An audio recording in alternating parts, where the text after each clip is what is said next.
Bismillahirrahmanirrahim. Chapter number 11, Electrostatic Numericals Problem.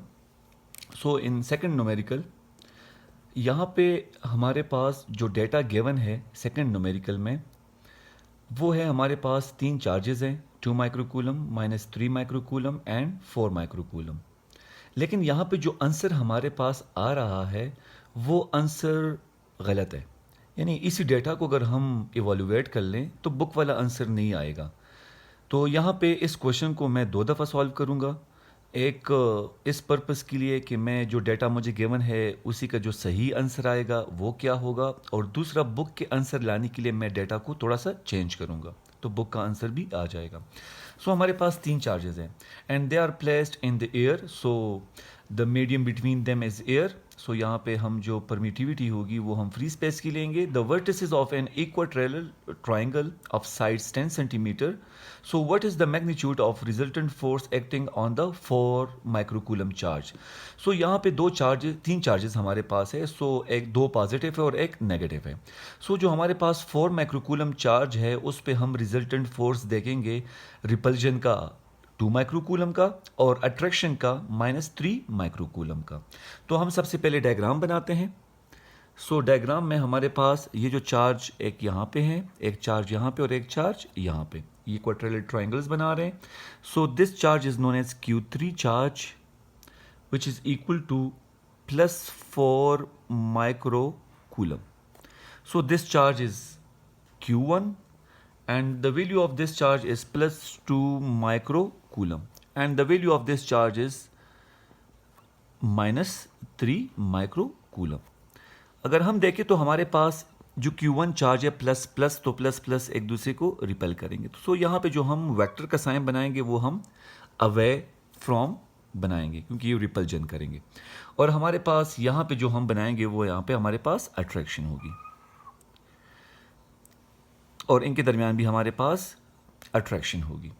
सो हमारे पास यहाँ पे अगर हम देखें तो इक्वाटोरियल ट्रायंगल वो ट्रायंगल होते हैं जिसके इनर साइड एंगल्स क्या हो 60 डिग्रीज हो। सो यहाँ पे हमें जो एंगल गिवन है वो क्या है 60 डिग्री है। तो इस तरह अगर हमारे पास अगर देखा जाए तो इसकी एक्सटीरियर एंगल्स भी हमारे पास कितने बनेंगे, यहाँ पर भी 60 बनेगा और यहाँ पर भी 60 बनेगा। तो यहाँ पे दो 60 मिल के हमारे पास क्या बनाएंगे, ये हमारे पास 120 डिग्री बनाएंगे। सो यहाँ पे इनके दरमियान जो डिस्टेंस है वो 10 सेंटीमीटर है, यहाँ पर भी 10 सेंटीमीटर है और यहाँ पर भी 10 सेंटीमीटर है। सो इसको हम सॉल्व करते हैं। सो हमारे पास जो चार्जेस की वैल्यू गिवन है इन्हीं को यूज़ करते हुए हम फाइंड आउट कर लेंगे कि हमारे पास Q1 और Q3 का जो Q2 का जो हमारे पास रिजल्टेंट फोर्स है किस पे, Q3 पे, वो हम फाइंड आउट करेंगे। सो इसको फाइंड आउट करने के लिए यहाँ पे हम कूलम्स लॉ यूज़ करेंगे। सो कूलम्स लॉ हम 2 दफ़ा यूज़ करेंगे। एक हमारे पास F1 कंसिडर होगा, दूसरा हमारे पास F2 कंसिडर होगा। सो F1 फाइंड कर लें। सो F1 हमारे पास which is equal to K Q1 and Q3। So the force of attraction between Q1 and Q3, Q1 and Q3। So this is Q1 and this is Q3। तो यहाँ पे जो हमारे पास force होगी वो क्या होगी, रिपल्सिव फोर्स होगी, क्योंकि हमारे पास दोनों क्या है, पॉजिटिव है। सो F1 हम फाइंड करेंगे और फिर यहाँ पे Q2 और Q3 के दरमियान जो फोर्स होगी वो अट्रैक्टिव होगी और हम F2 फाइंड करेंगे। सो इसको फाइंड करने के लिए सिंपली डेटा पुट कर लें। सो K की जो वैल्यू है 9 × 10⁻⁹। Q1 की जो वैल्यू हमारे पास है विच इज़ 2 10⁻⁻6 कूलम, मल्टीप्लाई जो Q3 की वैल्यू है वो हमारे पास 4 10⁻⁻6 कूलम, और इसी तरह डिवाइडेड बाय R² हमारे पास है। सो R हमारे पास कितना गिवन है 10 सेंटीमीटर। 10 सेंटीमीटर को मीटर में कन्वर्ट कर ले, सो वी हैव 0.1 मीटर और इसका स्क्वायर ले लें। जब इसको हम सॉल्व करेंगे तो हमारे पास आंसर आ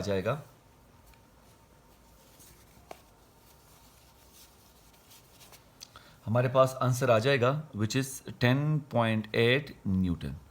सो यहाँ पे हमारे पास Q1 और Q3 के दरमियान जो फोर्स ऑफ रिपल्जन होगी वो कितनी होगी, 10.8 न्यूटन होगी।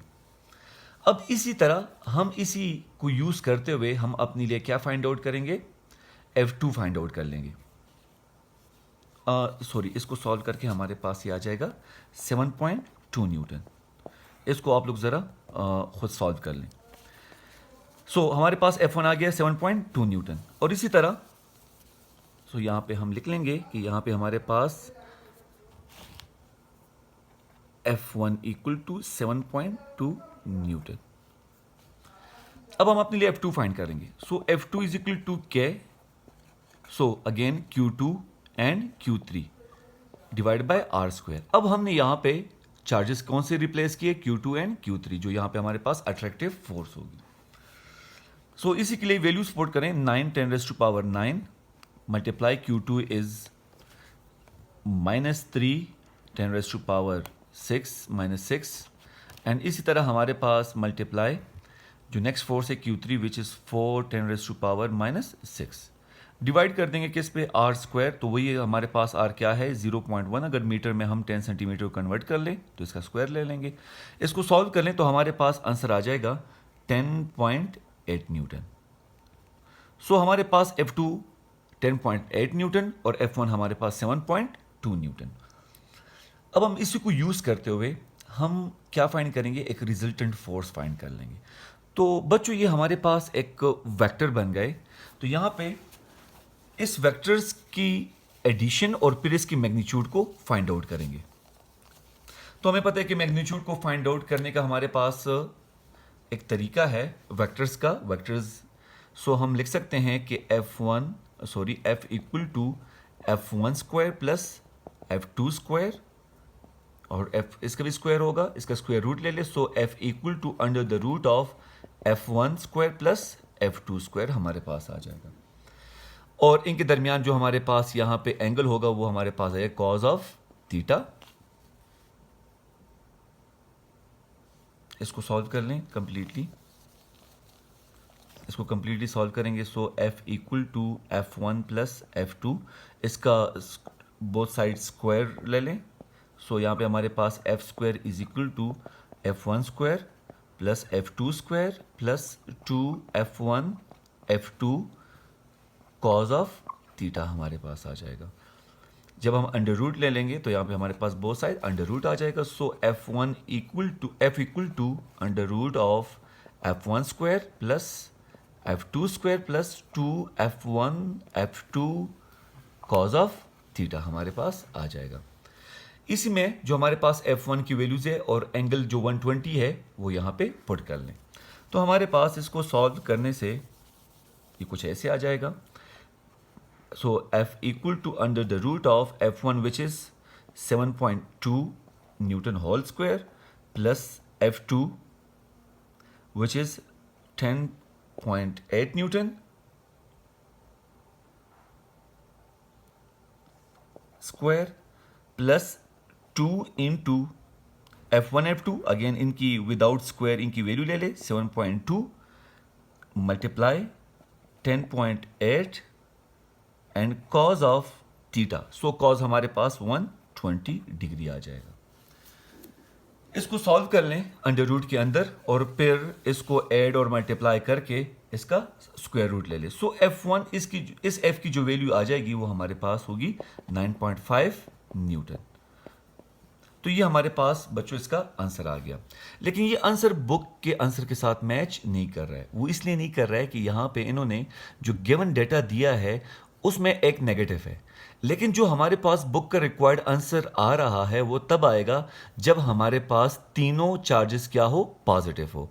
लेकिन जो गिवन डेटा है उसमें एक नेगेटिव चार्ज है, तो उस नेगेटिव चार्ज की वजह से हमारे पास आंसर 9.5 न्यूटन आएगा। अगर हम उस डेटा को चेंज कर लें तो हमारे पास आंसर डिफरेंट आएगा। अब मैं उस डेटा को चेंज करता हूं।